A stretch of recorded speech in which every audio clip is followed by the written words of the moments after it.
were a child, did you dream about being a life-saving superhero, a firefighter, a doctor? Batman! He had that cool car and all that cash. Ladies and gentlemen, fellow Toastmasters, very few children fantasize about being a superhero at end of life, a funeral director, a cemeterian, the doyen of death. Check out the skulls.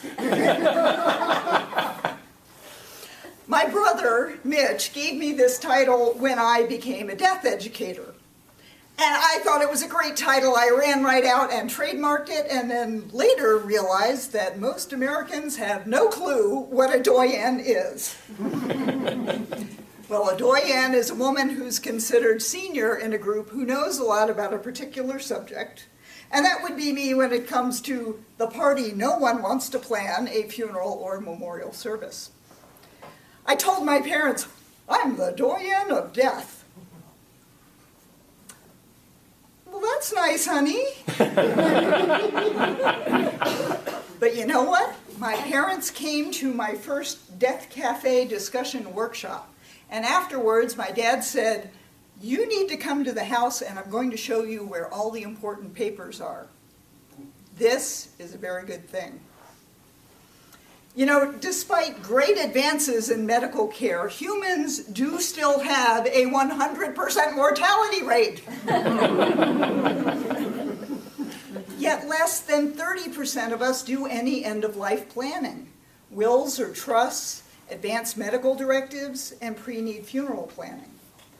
So mathematically speaking, that leaves more than 70% unprepared and devastated, not if, but when death calls. So I use humor and funny films to help teach and break the ice about this serious subject. Back in November, I gave a number of talks, and some people gave me their contact information, so I made some follow-up calls in early December. Wouldn't you love to get a call from the doyen of death? Reminding you of your mortality, especially at the holidays. Well, one woman was very nice. She was busy, call back later, so I called her in January.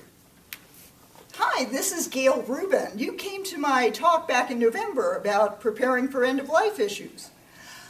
Oh, yes, I remember you. You were very good. I learned a lot. So, have you made your end-of-life plans? You know, I'm 84 years old. I don't need to be reminded that I'm going to die. Okay, so you have made your end-of-life plans. No, I haven't, and I don't intend to. My daughter can just deal with it. So if you don't mind, I'm hanging up now. Thanks for calling. Bye-bye. This lady was definitely in the 70% that does not plan to die. And I would not want to be her daughter. I have my phone number on my website, so I get some pretty interesting phone calls coming to me. One call from a gentleman in the Midwest reminded me about the importance of advanced medical directives. Thank you for taking my call. I'm calling about my 103-year-old mother. She's bedridden, she has Lewy body dementia, and she can't swallow, so we've got her on tube feeding with a tube directly into her stomach. The reason for my call is we have burned through a $1.4 million estate on her 24/7 care at home, $8,000 a month. My dad died at 83 and he had a lot of insurance, so we're thinking maybe there's a policy somewhere that we missed.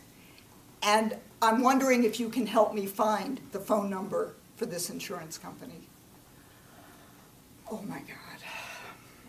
Well, I found the customer service number for the company that he wanted. But I also gave him the number for the end-of-life counselors at Compassion and Choices.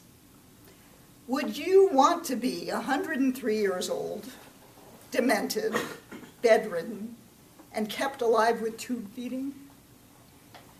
Life is precious. Medical technology can extend our lives, and medical technology can extend our deaths.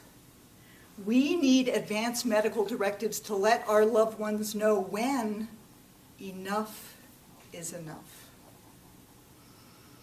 This call bothered me so much, I called my parents in Florida and said, please tell me you do not want tube feeding. Well, they hemmed and they hawed and they talked about their own parents' experiences with end of life and tube feeding. And then I went and pulled out their advanced medical directives, and they do not want artificial hydration and nutrition. Yes! My parents also updated their wills within the past 3 years, and they have prepaid their funeral and burial expenses. And I am a very grateful daughter. So how about you? When death calls, will you and your loved ones be in that 30% or less who has prepared? Or will you be among the 75% or more scrambling to pull together information and make decisions under duress of grief? It doesn't have to be that way. And I'm living proof. Just like talking about sex won't make you pregnant, talking about end-of-life issues will not make you dead. Start a conversation today.